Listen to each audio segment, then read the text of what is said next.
Democracy is Power, Rebuilding Unions from the Bottom Up by Mike Parker and Martha Gruelle. 1. Democracy is Power. If our real goal is strong unions, powerful ones, why bother with democracy? Because we have to. Let's look at power and democracy. We learned in civics class where the original word democracy came from. In Greek, it's demos, the people, kratein, to rule, the people rule. All the procedures and protections that we usually associate with democracy, elections, rights to debate, free press, for example, are simply means to achieve the power of the people. The procedures, the means, are often confused with democracy itself, the goal, for two reasons. First, the procedures are usually necessary to reach the goal of democracy. The more complicated our society, the more we need division of labor, representatives, leaders, experts, and rules for how to make decisions. Second, it's in the interest of those who don't want the people to rule that we get distracted from the goal and hung up on the procedures instead. We will talk more about this later. Where do unions fit in?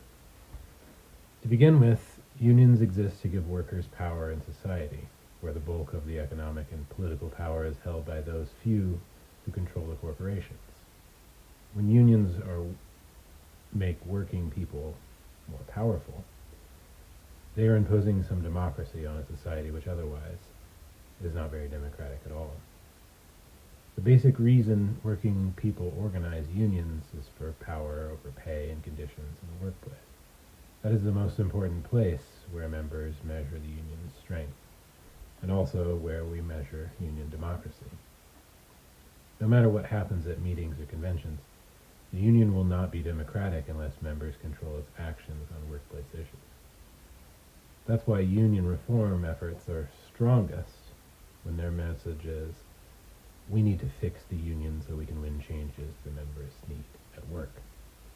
If members think by a bylaws change will make it easier to win grievances, they have a good reason to come to a meeting and vote on it. If an opposition slate has a better idea of how to deal with forced overtime, it may seem worth the effort to campaign for that slate. Union democracy is about power in the workplace. Most union members would agree that the United States could use a healthy dose of democracy, especially in the workplace. But that does not automatically mean that democracy is the best method for running a union. If there were a non-democratic way to run unions that gave workers more power in society and against the bosses, then members would have to consider it. In fact, there are many people, members as well as leaders, who believe that democracy actually weakens the union. They say it's a luxury that only gets in the way of unity and swift action. Few leaders will say this in front of the members, of course. In the Teamsters, for example, officials who had tried for years to keep members from having the right to vote for their president gave convention speeches in favor of it when the election was imminent. But behind closed doors, you would hear some union staffers or officers assert, members aren't interested in democracy, they're interested in results. We'll get good results if we, the leaders, just come up with the right plan. Or they may simply leave democracy out.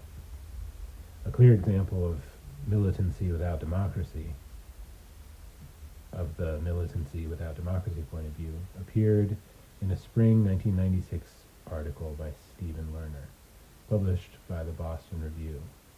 Lerner was an architect of the SEIU's Justice for Janitors campaign under John Sweeney, and then became an AFL-CIO staff member.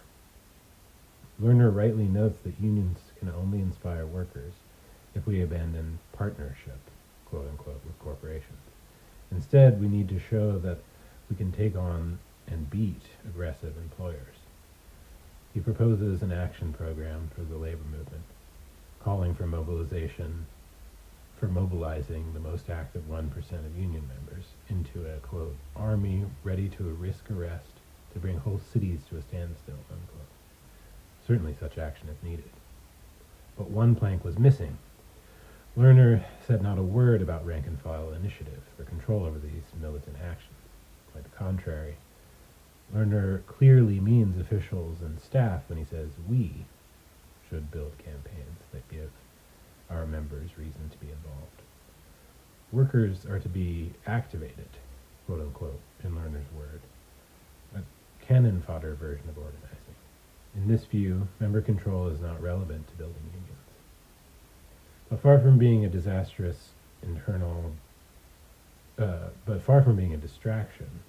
internal democracy is key to union power. First, a union will act in the interests of members only if those members control the union. If members do not control their union, then others tend to run it in their own interest. Management, the mob, or officials seeking to preserve their easy job and comfortable lifestyle, if not line their own pockets. The opportunities are just too rich to be passed up.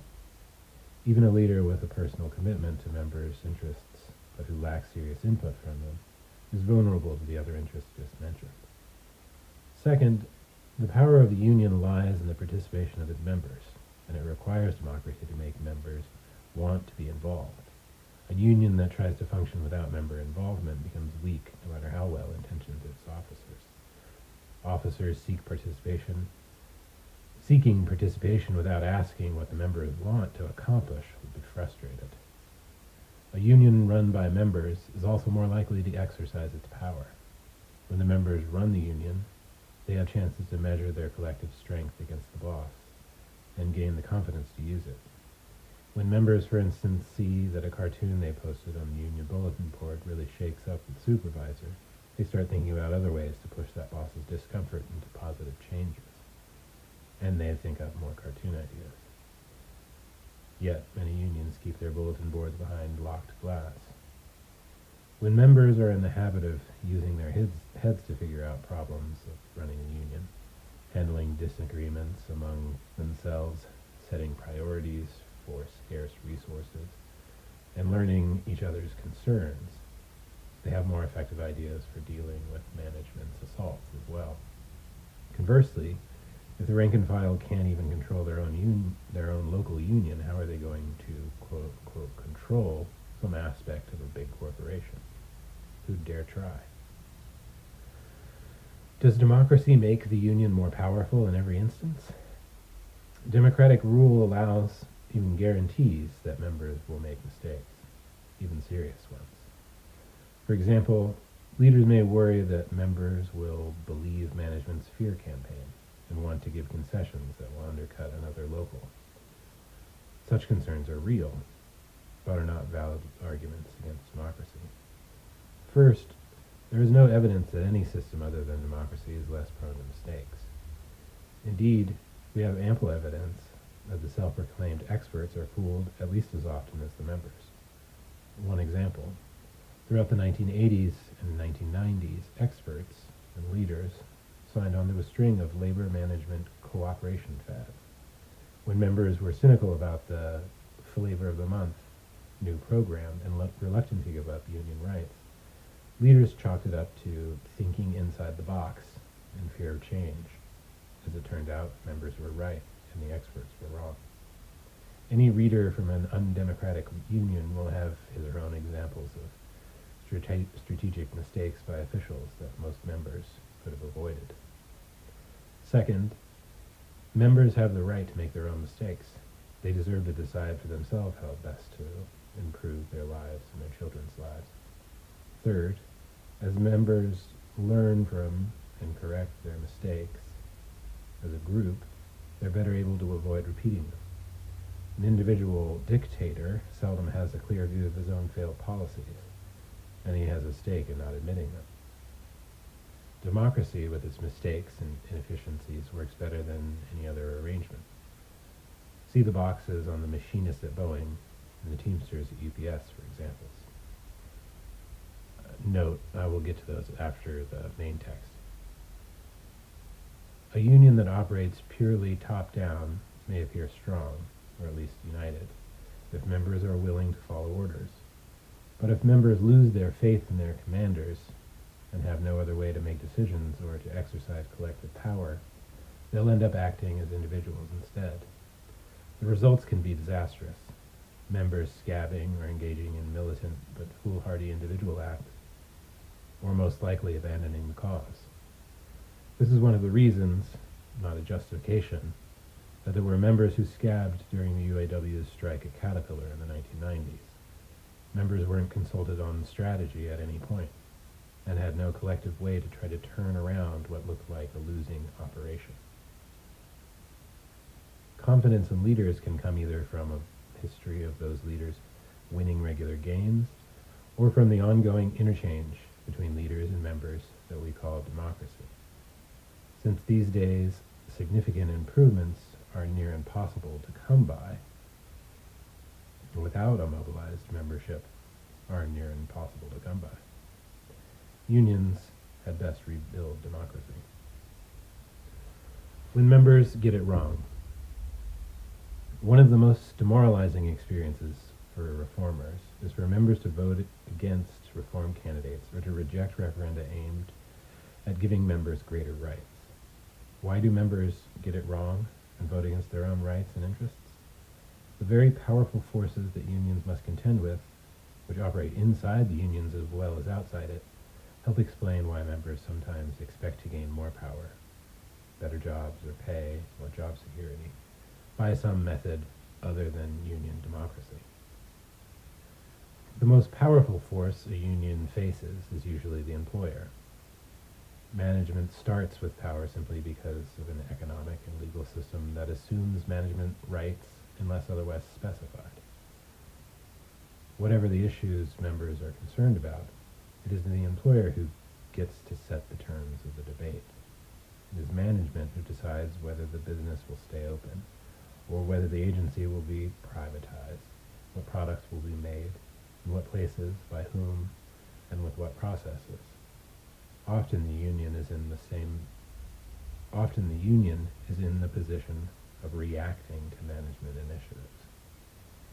Management operates inside the union too, by its power to divide workers, by favoring one group or individual over another, whether it's through distribution of overtime or race discriminations. By offering better conditions and advancement to those who show their loyalty, management can always find people willing to carry out its bidding in union affairs. Management also exercises its power directly on the union structure. It's common for management to let it be known which candidate for a union office they'd prefer to work with. In some unions, it is traditional that the best route to management is to become a steward first. Or management can set up a system of thinly disguised but legal payoffs, jointness junkets, and ease of getting overtime pay keep some officials addicted to their positions. The leaders can choose to base their power on the company's power rather than the rank and files. Union leaders offer a cooperative relationship with the company, helping to run the workplace and discipline the workforce. In exchange, the company offers its power to help union leaders keep their positions by rewarding friends, punishing enemies, and occasionally making the officials look good. Looking to management and its allies for protection may seem to offer an easier, safer course than democratic unionism. Take the case of SEIU Local 32B 32J, which represents janitors, doormen, and elevator operators in New York City. The president of the local, Gus Bavona, makes multiple salaries totaling about $500,000, plus considerable expenses and perks. In 1997, reformers in the local called for a referendum on cutting officers' salaries. Bavona would have had to get by on only $122,000 a year, and on electing rather than appointing the business agents who are supposed to handle daily representation duties. The reformers lost 45%. They needed 2/3, but went to court because of election irregularities. The judge ordered a new election, noting that members had to mark ballots in view of union officials who were wearing "Vote No" stickers. Ballots were in English only. Many members only spoke Spanish.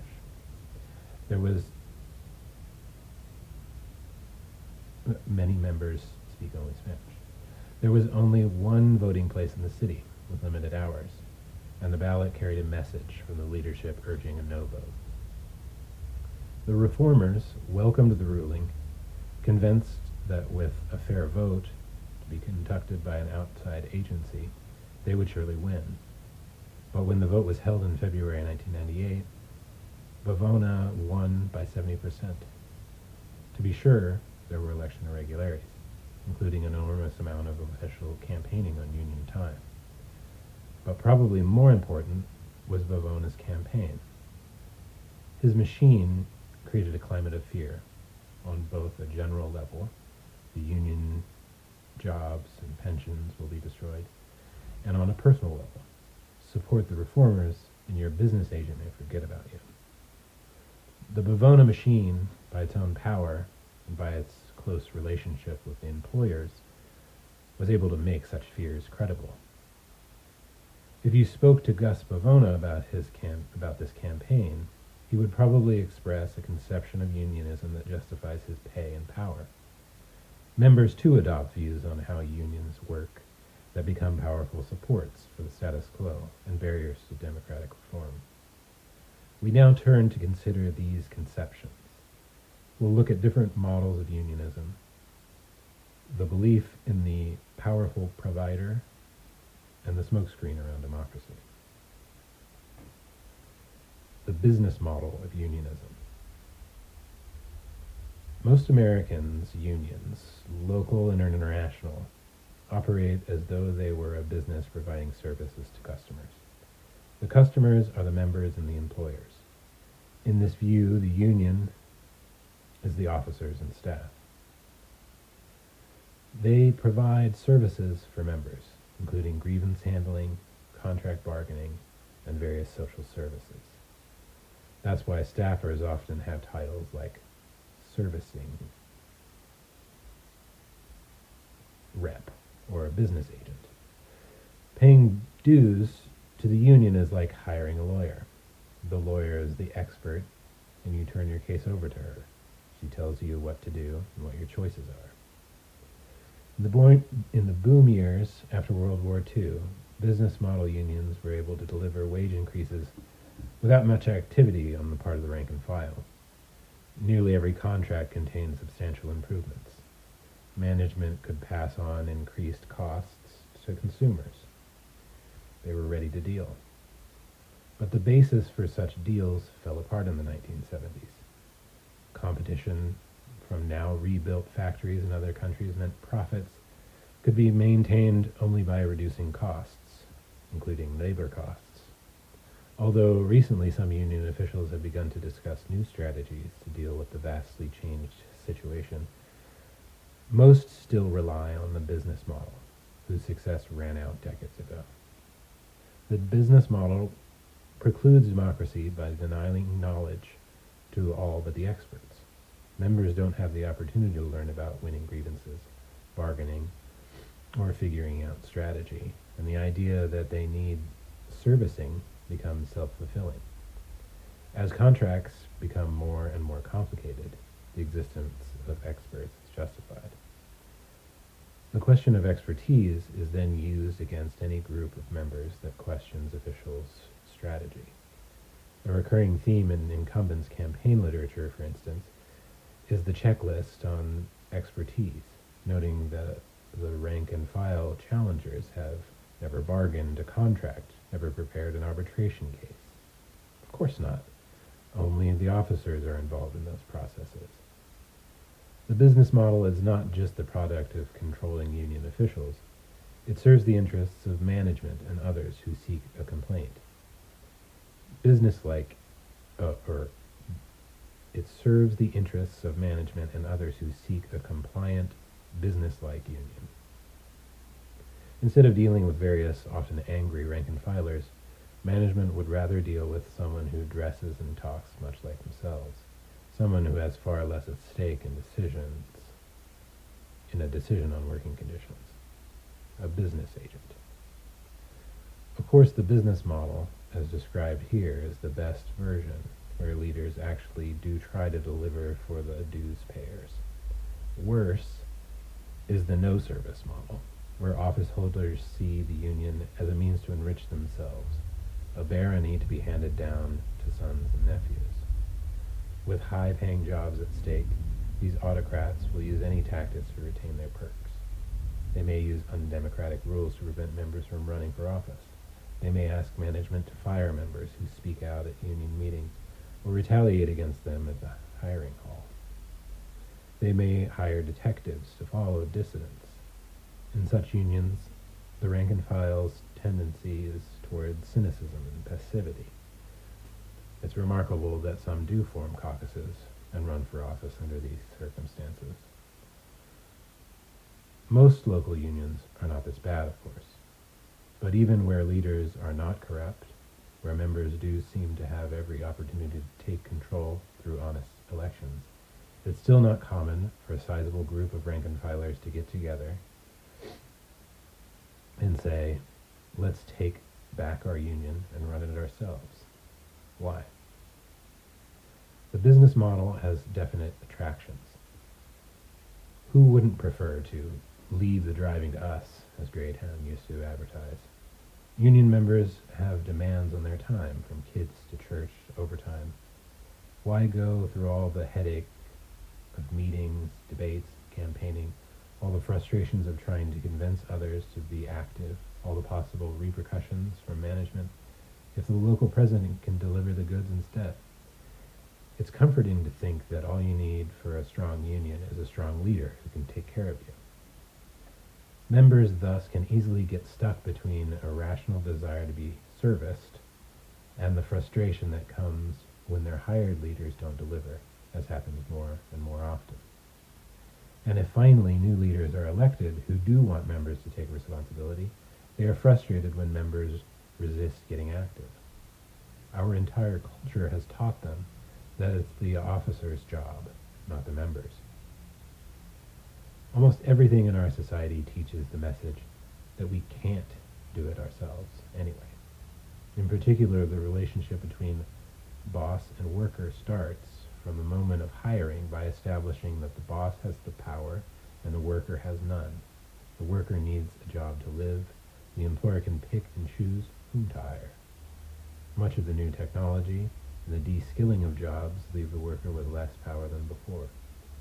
Advertising reinforces the idea that our only power in the world is to acquire more stuff, but we get to choose which brand.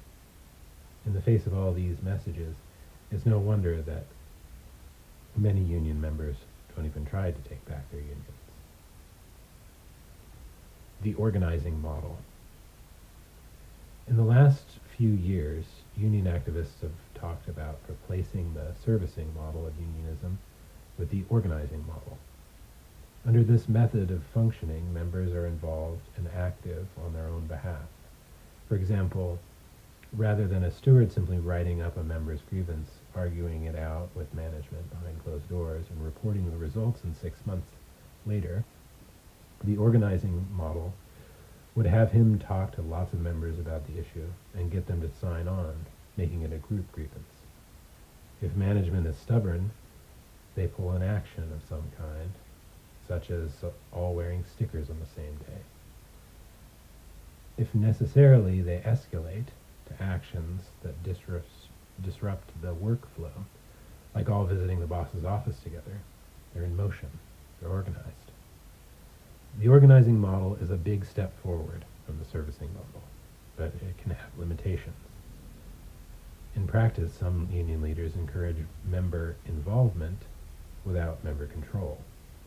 They expect to turn member involvement on and off like a faucet. That way, leaders can keep tighter control of a possibly volatile situation.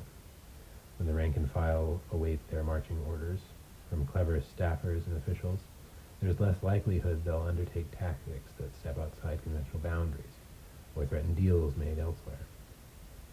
An example was the mobilization, quote unquote, for the Detroit newspaper strike. In the strike's early days, in September 1995, local leaders called a rally and march on the newspaper's printing plant. Members and supporters, feeling a sense of strength, decided to stay overnight at the plant gates to block scab trucks from exiting with the important Sunday edition. When the companies obtained an injunction against picketing, leaders quickly turned the mobilizing faucet off and ordered members away from the gates. They held no meetings to discuss the decision or even other tactics. Instead, they tried to turn members' energy toward a much tamer tactic, leafleting, or a boycott of the newspaper's advertisers. Denied the opportunity to choose or even discuss strike strategy, members' participation dropped. Top-down mobilizing tends to be inflexible, to say, here are the steps, follow them.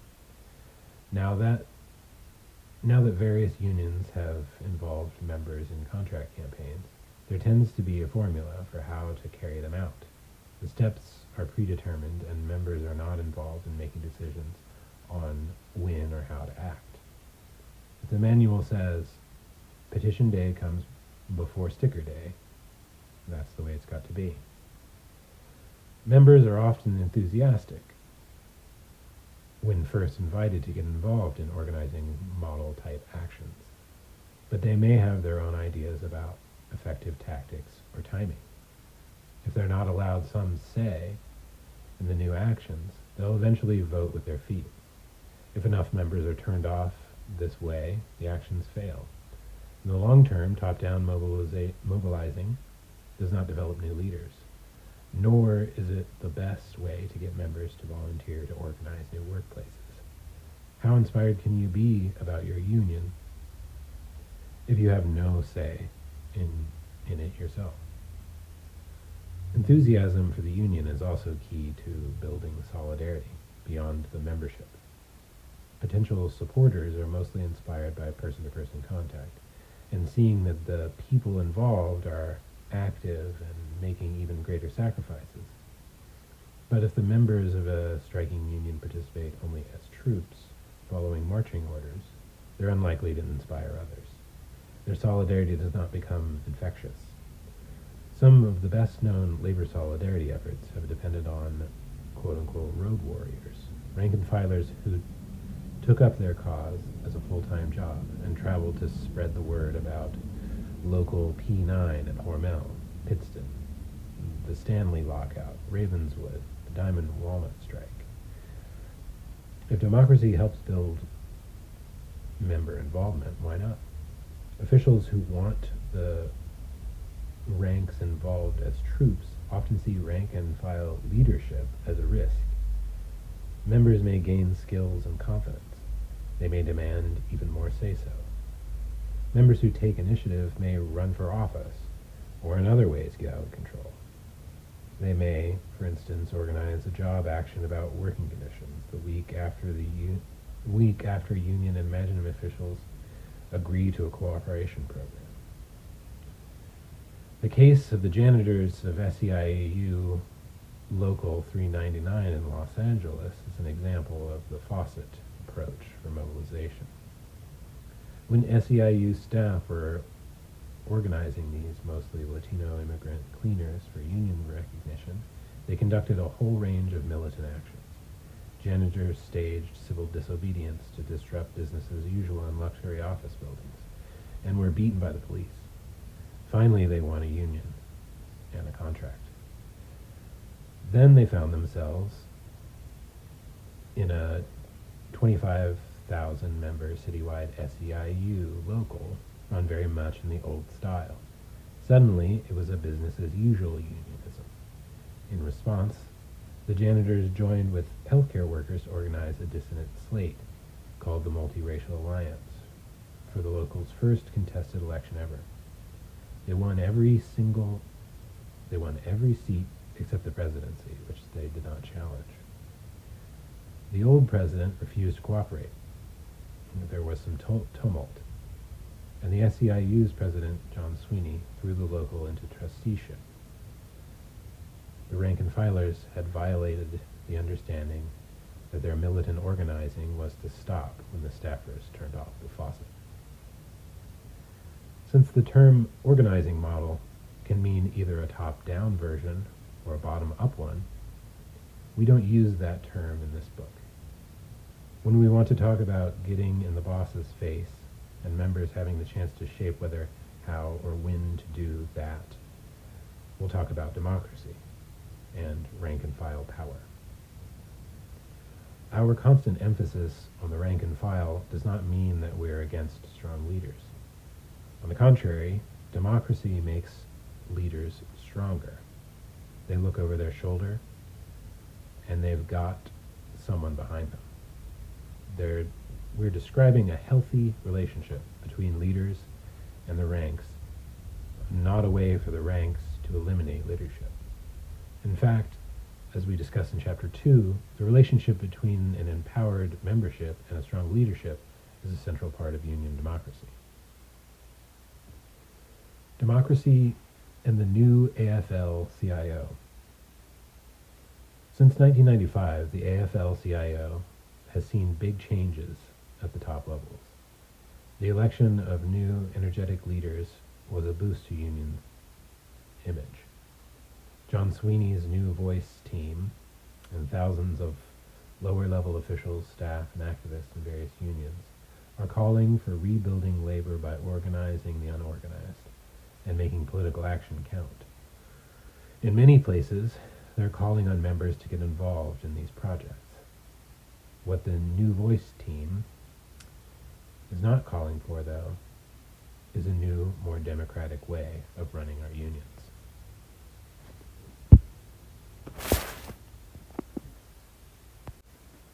A little motivation. To their credit, the new AFL-CIO leaders encourage membership mobilization on several fronts. They encourage affiliates to train members as volunteer organizers. They envision street heat teams to carry out cross-union solidarity actions. And they propose a permanent base of at least 100 union activists in each congressional district to augment the work of paid lobbyists on Capitol Hill. But there's mobilization, and there's mobilization. Without a big increase in democracy, the faucet model is the only way the labor movement can mobilize people.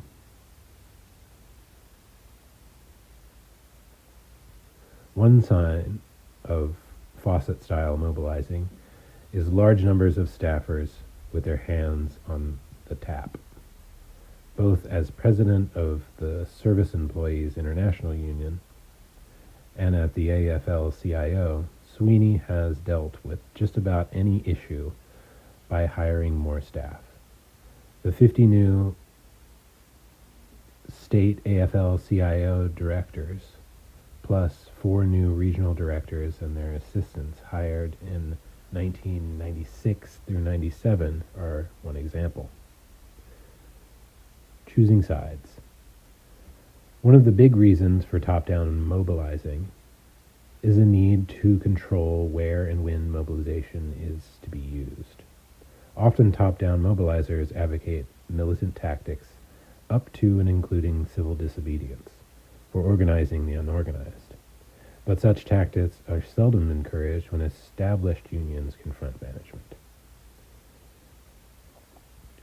This is because the leaders of most international unions, along with the AFL-CIO leadership, are committed to labor management cooperation. As Sweeney told the 1997 AFL-CIO convention, one of our paramount goals is to help the companies we work for succeed, to work with our employers to creatively increase productivity and quality, and to help American companies compete effectively in the new world economy and create new jobs and new wealth for our families and our communities to share. End quote. Under this win-win scenario, union members benefit without cutting into profits. The problem, of course, is that companies continue to cut jobs bust unions and contract out work even when the union is thoroughly cooperative. They're searching for even more profits, and they're not planning to share. If you're a labor leader who believes in cooperation, though you have only one criterion for deciding who's a bad employer to be mobilized against, and a good employer who deserves cooperation. If you're a labor leader who believes in cooperation, though, you have only one criterion for deciding who's a bad employer to be mobilized against, and a good employer who deserves cooperation. The employers who allow unions to exist in their facilities are the good ones. We only get militant towards employers who don't recognize the union. This charting of good employers and bad employers can get pretty confusing. Companies are often switched from one category to the other without any noticeable change in workers' pay and conditions. That's why the cooperators and the top-down mobilizers don't trust the members to decide their own strategy. The question is, too subtle to leave in the hands of anyone but top staff. The AFL-CIO's commitment to labor management cooperation and the good employer, bad employer distinction is illustrated by the partnership with Kaiser Permanente, a health maintenance organization. This arrangement was signed in 1997 by the Federation of the Affiliated Unions, SEIU, AFSCME, and others, that represent Kaiser workers. Under the agreement, Kaiser gets the AFL-CIO's commitment to aggressively market Kaiser to unions as a health plan. In late 1997, SEIU launched its I Choose Union Healthcare campaign as part of fulfilling this promise. What the unions get is recognition on the basis of a card check at any newly organized Kaiser facilities. Plus, union officials will sit on joint partnership committees for non-binding discussions of future changes in Kaiser's operations. The AFL-CIO initiated the partnership at a time when Kaiser was systematically cutting jobs, speeding up employees, demanding pay cuts, and planning to close facilities and contract out major operations. Kaiser workers have charged that quality of care is being hurt badly, and federal investigators have cited serious deficiencies. But because the AFL-CIO unions are now bound to market Kaiser, they will have to keep their mouths shut about problems with the quality of care. They will lose an important weapon in their fight against these conditions, the possibility of drawing on public support. What unions gain is a chance to organize Kaiser workers without employer resistance. Kaiser joins the ranks of good employers. Cooperation is a mistaken strategy, and it tends to distance union officials from the members, since those officials must always be sensitive to management's needs. In theory, members could choose cooperative strategies. Democracy doesn't guarantee good choices. In reality, though, most union members exposed to cooperation programs quickly find that management's actions speak louder than words. This is the Teamsters slogan about UPS's Team Concept program in the months before the 1997 strike. Workers in partnership programs find the employer is still trying to squeeze more work out of fewer people, and they are understandably angry. When union officials are committed to cooperation, rank-and-file anger must be repressed to maintain good relations. Seldom are the ranks involved in deciding when and over what issues to end a joint program. Officials who favor cooperation believe the members would end it with little provocation, and they're probably right. That's why it's important to officials that they keep control of that decision. In many ways, the AFL-CIO's plans for revitalizing labor are very ambitious. In other ways, they continue the same old policies. But even the AFL-CIO's version of revitalization will not go far without democracy, without rank-and-filers organizing themselves. The massive scale of organizing now proposed, for instance, can't happen under staff control, if only because of the numbers. Members must be out there telling their stories, sometimes acting on their own initiative. And members will have the stories to tell only if we increase union strength through democracy. The smokescreen around democracy and power. One of the reasons members don't take control of their unions is that they don't equate democracy with power. Why not? Partly because corrupt union leaders, and even more so corporations, have an interest in maintaining a smokescreen around democracy and power. Members are led to see themselves as dependent on their elected officials and to see democracy only as a question of mechanics. The confusion begins with what schools teach and the media reinforces. Ideas about power are not what we're taught in school. We're taught that democracy means simply the right to make a free choice between two candidates, with no stuffing of the ballot box. Likewise, a union is said to be democratic if it has conventions, elections, votes on contracts. But conventions usually act as rubber stamps for top officials. Elections may be organized to exclude most of the members as candidates. And contract votes are often taken without providing a true and thorough description of the terms. In other words, these forms and procedures don't guarantee rank-and-file power in the union. Certainly conventions, elections, and contract votes are necessary steps, but democracy depends on an ongoing process of involving the ranks and knowing and grappling with the real issues facing the union. A process that's not automatic every time a member is handed a ballot.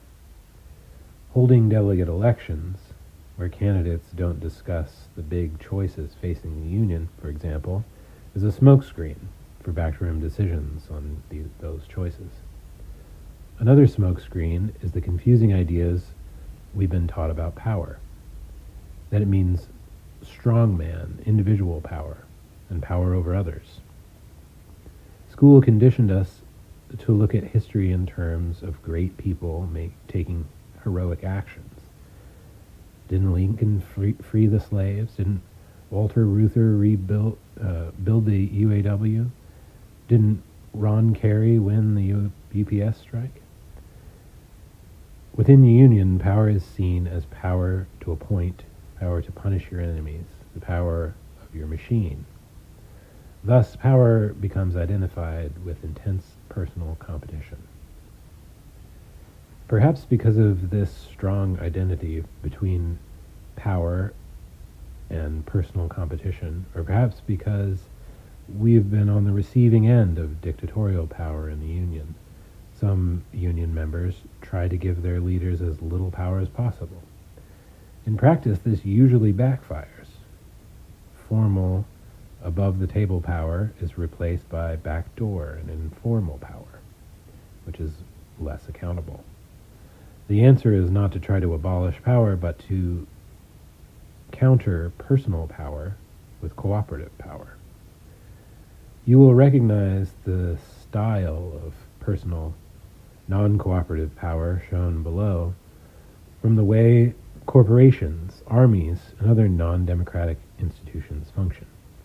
Fortunately, this mode is also reflected in how powerful people act in non-democratic unions. Unfortunately, this mode is also reflected in how powerful people act in non-democratic unions. Individually, and as a group, we have more to gain from cooperating to build our power.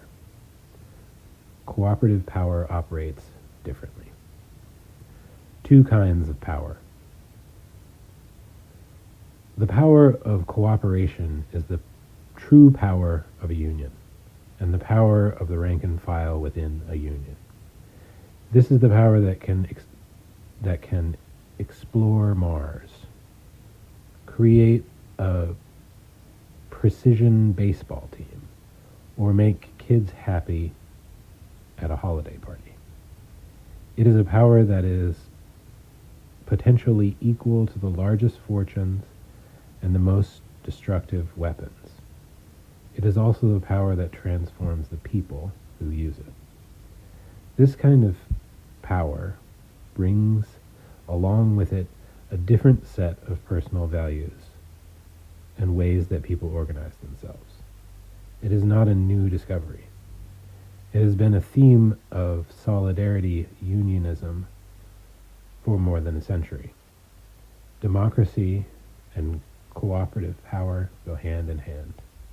Unless many members do this work, the union can't succeed. Reform and the workplace. Again, the fundamental purpose of the union is power in the workplace. And since democracy and power are so intertwined, democracy also has to be rooted in the workplace. That's where it makes the difference. Thus, successful pro-democracy union reform efforts are essentially campaigns for workplace changes that the members need. If officials or bylaws get in the way, then they need to be changed.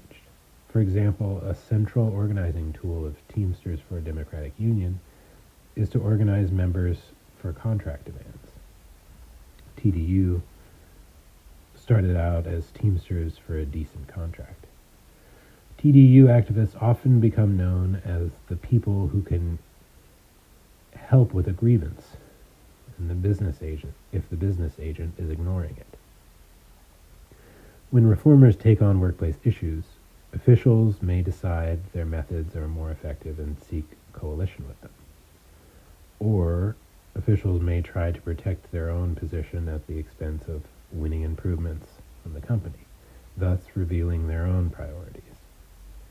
In any case, few members will work to change bylaws or elect new leaders unless they are convinced it will improve the way the union addresses their problems at work. Thus, whether we're talking about the elected leaders of a statewide, local, considering how to make a steward system work, or about a couple of co-workers at a kitchen table planning how to get a steward replaced, their success or failure in building democracy will be measured in power on the job. Okay, now I will read these boxes that are like separate pieces. The first one is about machinists at Boeing, titled, "Machinists' Right to Review Leads to Victory." At the Boeing Company, a fight for democratic reform and union practices led to victory over management. In 1995, officials of the machinists' local lodges at Boeing agreed to a demand put forward by reform caucuses in Seattle and Wichita. As contract negotiations approached, officials announced that for the first time members would have 3 days to review the tentative contract before voting on it. The reform caucuses had demanded this window because of their experience 3 years earlier. Seattle members had voted on a deal only moments after it was presented to them at a mass meeting. Later, they discovered that the agreement that they had voted on was incomplete. Officials continued to negotiate in secret over several unresolved issues. When the contract was finally distributed, 4 months after the ratification meeting, it contained language that members had never voted on.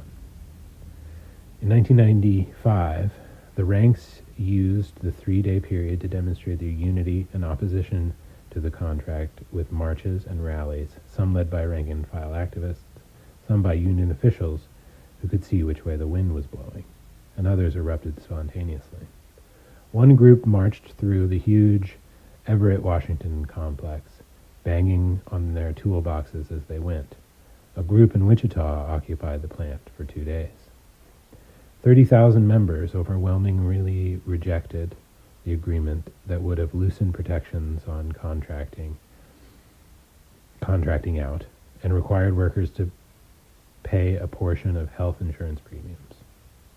Instead, workers embarked on a militant strike. After 6 weeks on the picket line, they voted by 61% to reject yet another offer. This one endorsed unanimously by union officials at all levels.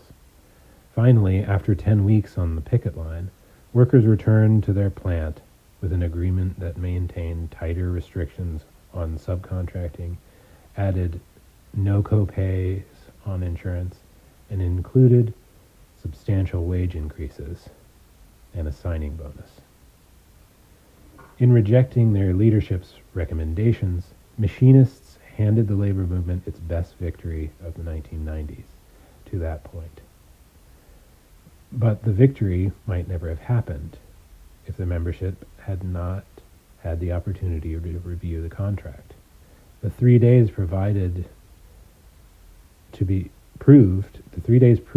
a crucial period for members to show the company, union officers, and themselves that they were prepared to strike. A pre-vote review period had been a demand of reformers since the mid-1980s, but caucus organizing began in earnest in both cities in the early 1990s. In 92, the Seattle area caucus, known as the New Crew, ran for office in the first widely contested elections in the lodge's history. They won several offices and managed to pass a motion in support of contract review at one lodge meeting.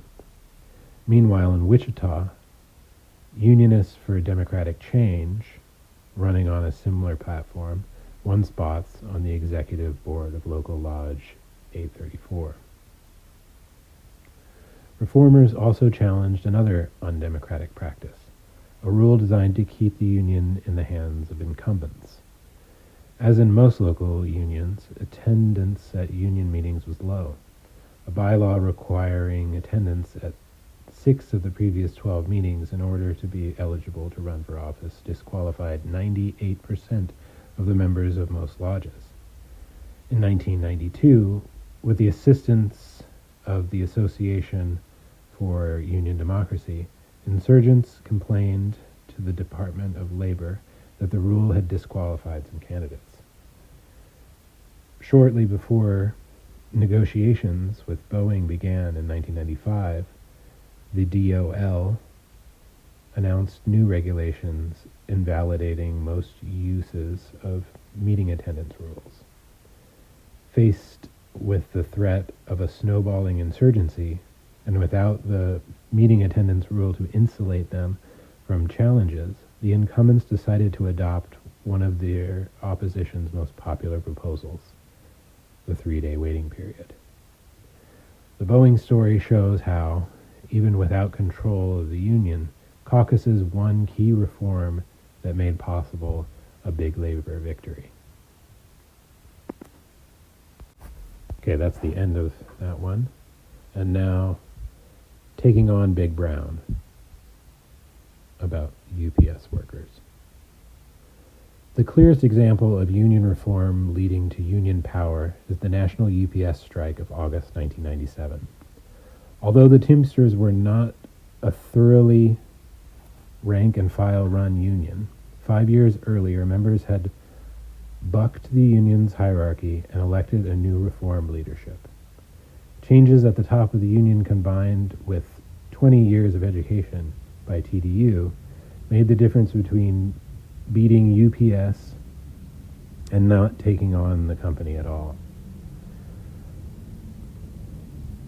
TDU members at UPS had organized for years against productivity harassment and for including part-timers' issues in union demands. Their discussion of working conditions over the years prepared UPSers to see through the company's rhetoric on 1997 bargaining. TDUers then became many of the key frontline warriors to organize the union campaign and strike, even where old guard leaders dragged their feet. The Teamsters contract campaign, began in 1996.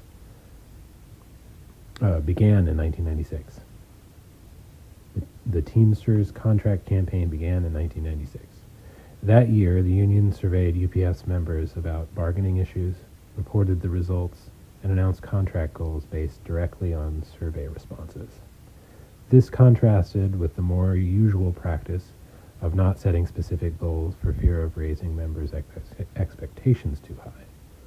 The UAW bargaining convention, for example, passes a resolution every 3 years for a substantial wage increase.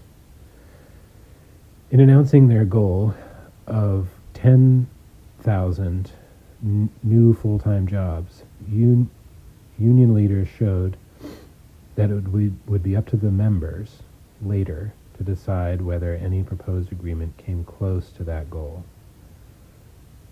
The bargainers would not be able to say, really, we were shooting for 1,000 full-time jobs. Leaders did lower the goal from 15,000 to 10,000 during pre-strike negotiations. In framing the issues, union leaders paired the full-time jobs question with the demand to stop contracting out. That way, all major sections of the workforce were involved in the struggle. Leaders trusted members to see the importance of the issues and to stay unified if the company offered something like pension improvements that benefited only full-timers. That trust was confirmed later when the members stuck together on the picket lines and became the best spokespeople to local news media on the strike issues. International officials were also clear they needed rank-and-file involvement to succeed. Where local officials were slow to distribute campaign information or materials like buttons or whistles, the International sent them directly to rank-and-file activists.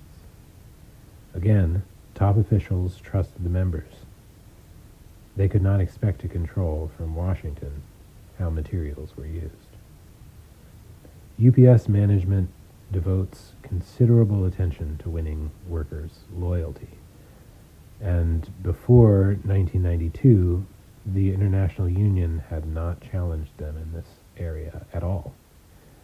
Management fully expected that within a week or so, Teamsters would start crossing the lines and the strike would be broken. But the months of preparation paid off. The strike was solid, and the victory was the biggest the labor movement had seen in many years. The struggle was possible because so many UPS workers felt that the struggle belonged to them. Okay, now there's a window titled, Members Vote to, quote, Let George Do It. The June 1997 local union elections at the NUMMI plant in Fremont, California, show how members' view of business unionism can guide their actions. The Business Union-Oriented Administration Caucus retook the United Auto Workers Local 2244 top offices from reformers in the People's Caucus. In a key vote, former shop chair George Nano ousted People's Caucus leader Richard Aguilar from that position. The election had broad significance because the NUMMI plant has been the first and foremost model of lean production, team concept, and Japanese methods in the United States. Created as a joint venture of GM and Toyota and operated by Toyota, the plant regularly hosts delegations from workplaces around the world. Yet a brief strike at the plant in 1994 and the company's many anti-worker policies gave the lie to many of the myths of labor management cooperation. Until shortly before the 1997 election, the People's Caucus had confidently expected victory. The local executive board, dominated by the administration caucus, was responsible for chaotic financial practices that finally resulted in trusteeship. Aguilar, on the other hand, had been an aggressive, hard-working shop chair. Whereas grievances had been systematically discouraged under Nano in favor of joint problem-solving, Aguilar set in motion training programs for all committee people of any caucus on how to pursue grievances. He was generally regarded as someone who was fair and put the membership first. Why did the People's Caucus lose the top spots? People's Caucus members and others have suggested a variety of reasons, some special to the circumstances. Some say the People's Caucus started its campaign late, overconfident, and poorly organized. But mainly the members were lured by the business model of unionism. Nano was able to appeal to the illusions that members often have about unions and politics alike. Leaders deliver the goods. If you don't like what you're getting, fire the bunch. Then go home and wait. Are you a new hire who doesn't like the two-tier negotiation in the last contract? Don't ask how you should organize to change it. Just vote for me. It was the membership belief in this service model that allowed Nano to pin the blame for the unpopular contract provisions on Aguilar, despite the fact that Aguilar had opposed them and was in the minority on the bargaining committee. The People's Caucus itself failed to counter the business union message. Many of their leaders thought they could use the same "we do it all for you" approach as Nano. It's not that People's Caucus members were against membership or mobilization, but it was never part of their UAW training and consciousness. They underestimated the anger the members had with the day-to-day operation of the NUMMI systems that did not recognize that clean and fair grievance administration was not enough. Members wanted something done. Because the People's Caucus did not have the cooperation of either the UAW International or the company, the Good Service campaign just bolstered the administration caucus's claims that it could get more. They were the ones with connection to powerful people. The only power the People's Caucus had was its base and the membership. The more effective, though difficult, strategy would have been a campaign that emphasized membership initiative and action.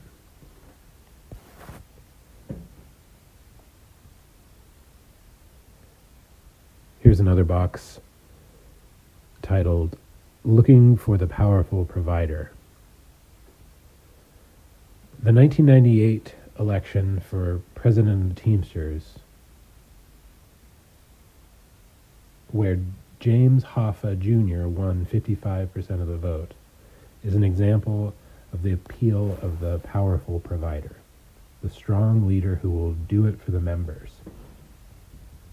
Invoking his father's name and using the slogan, "Restore the Power," Hoffa called up an image of the strong man pounding on the table and causing the bosses to shrink back in terror.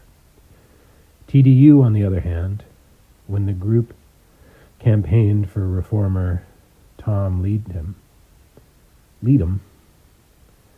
didn't promise immediate success against the employer's offensive. They reminded members that victory would require lots of hard work. Hoffa offered easy results. Take one Hoffa, mix with union office, and get instant Teamster power. The members didn't have to do anything difficult, take chances, or use their own valuable time. All they had to do was mark the ballot for tough guy Jimmy. Given Hoffa's other advantages, including a mesmerized press, a huge campaign budget, and a 3-year head start on the campaign, Hoffa ran and lost against Ron Carey in the overturned 1996 election.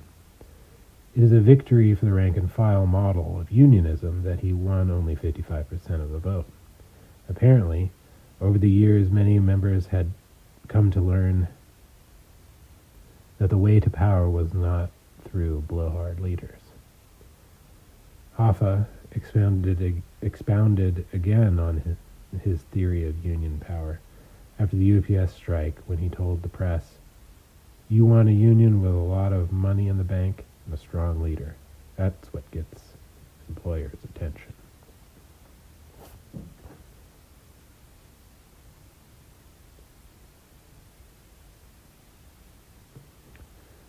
Another window box titled "An Organizing Model That Falls Short."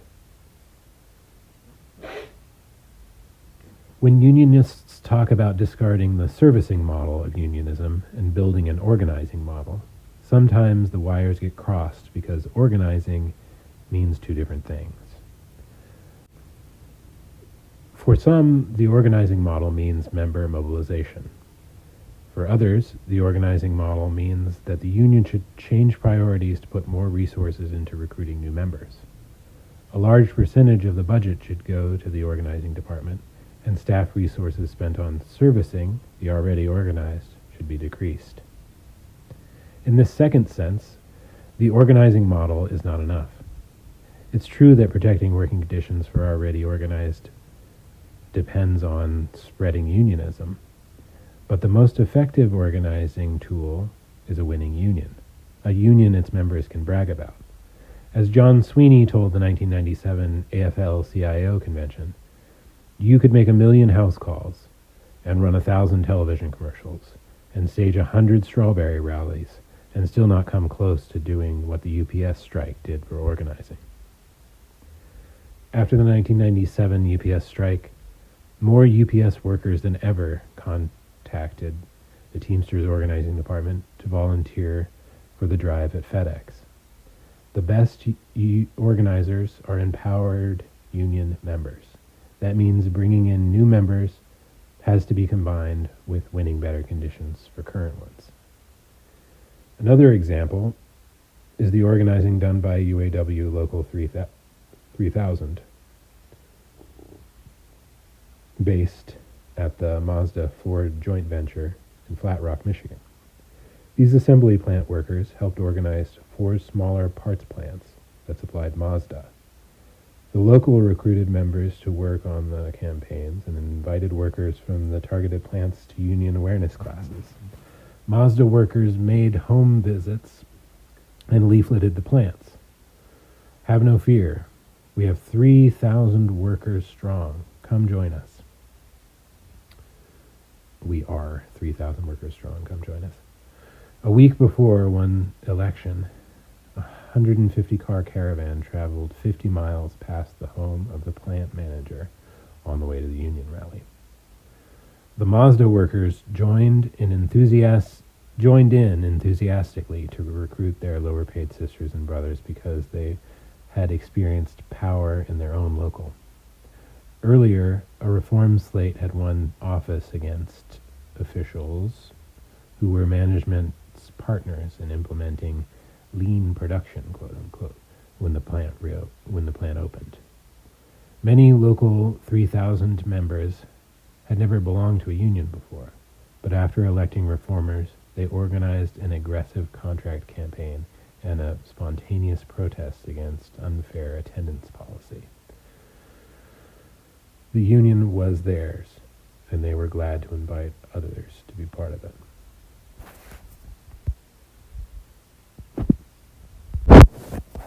Okay, this is the last box, titled "With a Flick of the Faucet." One sign of top-down mobilizing is quick about-faces and basic strategy. SEIU's Justice for Janitors campaign in Washington, D.C. Switched from militancy to cooperation with building owners with the writing of one open letter. Justice for Janitors campaigns have mobilized tens of thousands of building cleaners in various cities to demand union recognition. A partially successful 10-year campaign in Washington included sit-ins and blocking bridges. In early 1997, SEIU President Andy Stern decided to turn off a faucet.